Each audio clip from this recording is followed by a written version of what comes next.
All right, everybody, I am back with another Sunday video, and I will have one more for later today in regards to Star Wars. But first, I have one about Indiana Jones. No sooner did I get done with the last video than the next day we were just bombarded by all the reviews for the film.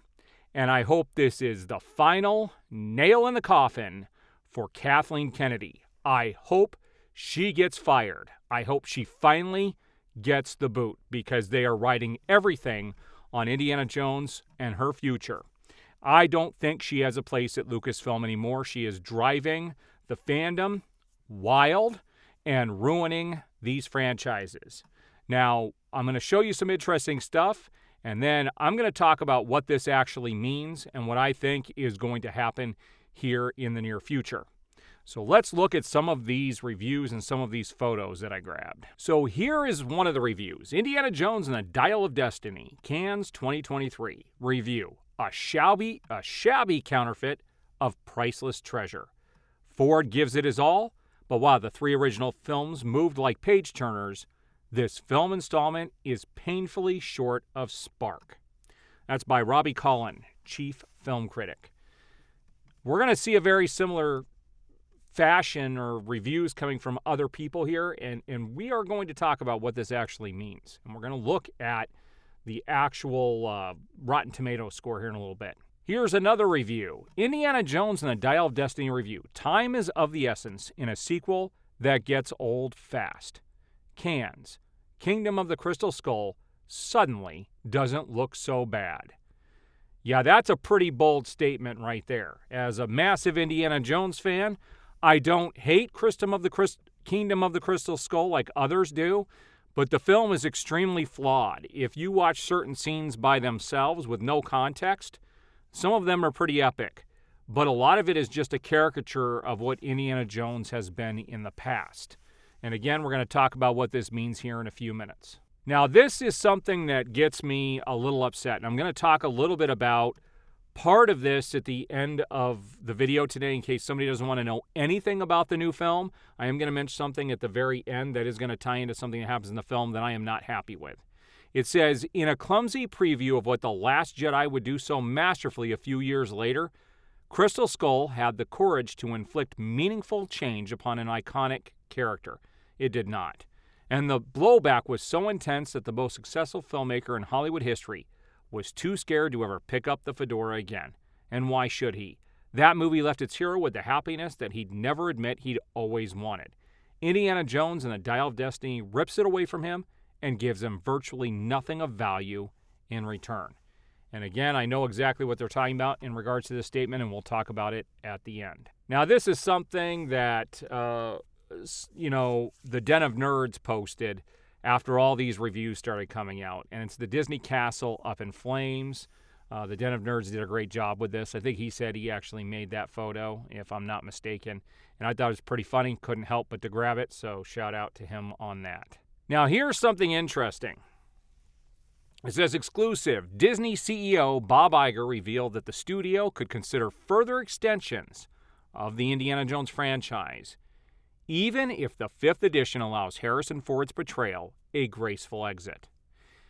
Now, this is interesting. Bob Iger just took over at Disney. For people who don't know, the guy who was in charge, I forget his name, Chapek, if I'm not mistaken, he was thrown out because Disney's in shambles, the parks are in shambles, the franchises are in shambles, and they brought Bob Iger back for an interim to kind of fix everything. Now, I still think that if this movie does not do well, and I don't think it's going to do nearly as well as they think, but again, I'm hoping I'm surprised. Some people think it might do as good as Top Gun. I hope that happens. But if it doesn't, I'm afraid they're going to shelve it forever. And Disney has a track record of taking franchises and burying them. For people who don't know, if you haven't seen The Willow Show on Disney+, watch it now. It's being pulled off of Disney+, probably to never be seen again in a cost-saving measure. So we'll talk about that in a future video. Now, this cracked me up because this is what I was talking about with Kathleen Kennedy. It looks like Kathleen Kennedy and Lucasfilm have another win, judging from the first reactions of Indiana Jones and the Dial of Destiny. And by a win, I mean right up there with the likes of Star Wars, The Last Jedi, Solo, The Book of Boba Fett, and Willow, all which were dismal failures. The Last Jedi was not a failure in the box office, but it's the direct reason why Solo didn't do well. And the Book of Boba Fett was somewhat of a joke compared to the other Star Wars shows that are on there. And I personally have not watched Willow because I heard of some of the stuff that goes on in it, and I didn't want that to infect, a memory, good memories I had of an 80s property. This goes along with what I said before, that Bob Iger has watched Dial of Destiny 5 times. Franchise extensions are possible. The executive and director James Mangold beamed to IndieWire about the Harrison Ford movie and its big festival debut. So again, he's touting that more things might be coming up, that they are possible. They won't be if this movie doesn't do well. Now here's the last review I wanted to pull up. It says, by yanking Indiana Jones out of retirement yet again for a fifth and hopefully final movie, Disney proves that some things should be left allowed to end. Indiana Jones and the Dial of Destiny is a film about letting go of the past and moving forward, but one that refuses to do the same. Read the full review at their site on IGN.com. They gave it a 4 out of 10, which I find hilarious. Now here's what I'm hoping. Executives and industry insiders have 3 specific tips for Disney's would-be summer blockbuster. How Indiana Jones 5 could become a Top Gun Maverick level hit. That would be fantastic. And I do think it's possible, and we're going to look at the critics, the overall score on Rotten Tomatoes in a minute. I'm going to talk about why it may not be as bad of a thing as everyone thinks it is. All right, now here's something I got in the mail today, and I'm going to be sharing these as I get them, and I'm going to give you guys a link to this on Amazon. So anybody who's an Indiana Jones fan, I am collecting all of these, Adventure Series figures. I've always wanted really good figures for Indiana Jones to display and have on hand, and these, I'm loving these. And so I'm going to show you some pictures from the box here, and then I'm going to talk about, wrap up the video here. So there's the front. Here's the back. I like the artwork on the side. I really enjoy. It almost looks like Drew Struzan, did this. It's really nice artwork on the side. There's a little ding in the box. Didn't even come in any type of protected. It was just in like a little paper mailer, which was ridiculous.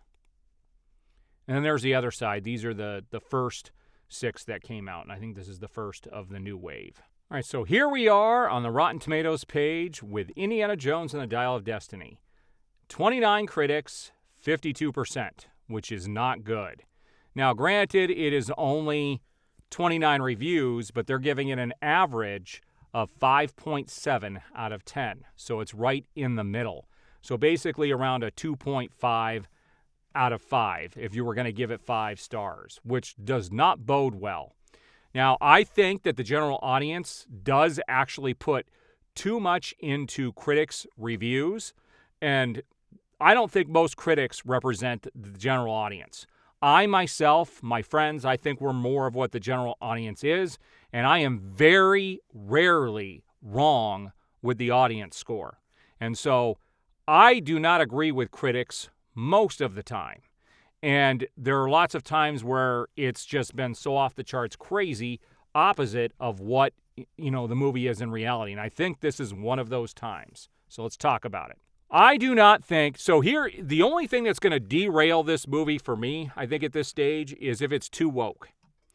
If there's too much of Amanda Waller Bridge in there, just being, just constantly talking about capitalism and women power and all this other stuff, if they jam it down our throats, that's what's going to annoy the audience at the end of the day. But you know what, honestly, the critics' biggest complaint was? Is that it's not some big blockbuster, summer epic, action-packed, give you something crazy off the charts, make you jump out of your seats, grip your seats type of film. They want it to be like Fast X, okay, rather than an Indiana Jones movie. All I want as a fan of this character is to have something in the vein of the first 3 films. That's all I'm asking for. If you give me another great Indiana Jones adventure that's a worthy addition to the franchise, I'm all for that. Now, the one thing I did read over and over again is that the ending is even worse, that it's way off the charts crazy compared to even the interstellar aliens that were in the last one, which worries me a little bit. Now, I'm specifically staying away from the storyline. I don't want to know anything other than the basic plot. I don't want to know anything else about the film, so I'm going in green for that film. But I don't think the critic score is as bad as what they're making it out to be. If it doesn't have all that woke stuff in it, and it's a straight-up Indiana Jones film, I think that it's going to be another hit like Top Gun was. But it has to hit, it has to bring back that feeling of Indiana Jones. And I hope they do that. I trust in Mangold, but I do not trust in Disney, and I especially don't trust Kathleen Kennedy. If the movie doesn't do well, she's gone for good. She will be gone. I don't know how quickly they'll get her out of there, but she'll be gone because she is running all these franchises into the ground. And if it doesn't do well, I think Disney is going to shelve it. And again, that's something I'm going to talk about in a future video. But I wanted to bring this information to you guys. I'm a little worried. I am still optimistic about this one. My favorite character, and I'm just looking forward to another good Indiana Jones movie. And I have a feeling that that's what we're going to get, as long as it's not jammed with all that crap that Disney likes to shove down our throats. All right, we will see you on the next video.